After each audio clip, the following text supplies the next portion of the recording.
সাভারে বিএনপির ঘোষিত ৩১ দফা বাস্তবায়ন এবং ধানের শীষের পক্ষে জনসচেতনতা বৃদ্ধিতে আলোচনা সভা অনুষ্ঠিত হয়েছে।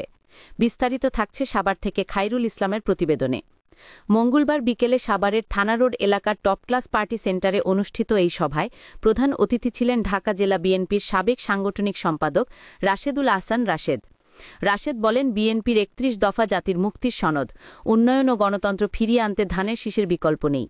ঢাকা ১৯ আসনে ধানের শীষকে বিজয়ী করতে সবাইকে ঐক্যবদ্ধভাবে কাজ করতে হবে। বিশেষ অতিথি হিসেবে উপস্থিত ছিলেন যুবদল নেতা মোহাম্মদ হাসিবুর রহমান খান এবং অ্যাডভোকেট আনোয়ার হোসেন। বক্তারা তরুণ প্রজন্মকে পরিবর্তন ও গণতন্ত্রের পক্ষে প্রথম ভোটটি ধানের শীষে দেওয়ার আহ্বান জানান। অনুষ্ঠানটি সঞ্চালনা করেন পৌর ছাত্রদল নেতা শহীদুল ইসলাম সোহাগ ও তুহিন হোসেন।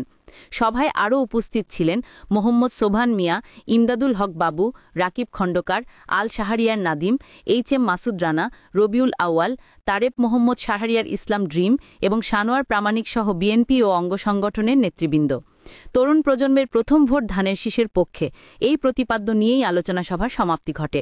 জনসচেতনতা সৃষ্টি করা এবং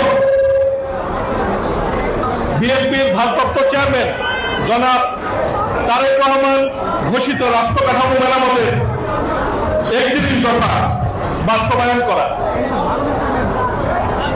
এই ৩১ দফা বাস্তবায়ন আমরা কিভাবে করব?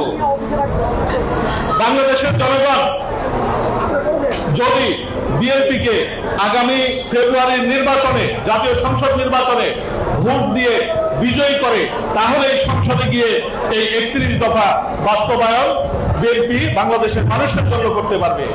তাই আগামী জাতীয় সংসদ নির্বাচনে আমাদের যার যার অবস্থান থেকে ঐক্যবদ্ধভাবে সকলকে ধানের শীষের পক্ষে কাজ করতে হবে। মানুষের ঘরে ঘরে যেতে হবে, পাড়ায় পাড়ায়, মহল্লায় মহল্লায় যেতে হবে, যাতে করে মানুষ ধানের শীষে ভোট দেয়। বৃদ্ধ, যুবক, ছাত্র, জনতা, শ্রমিক সকলের কাছে আমাদের যেতে হবে। যার যার অবস্থান থেকে ধানের শীষের পক্ষে আমাদেরকে ভোট চাইতে হবে।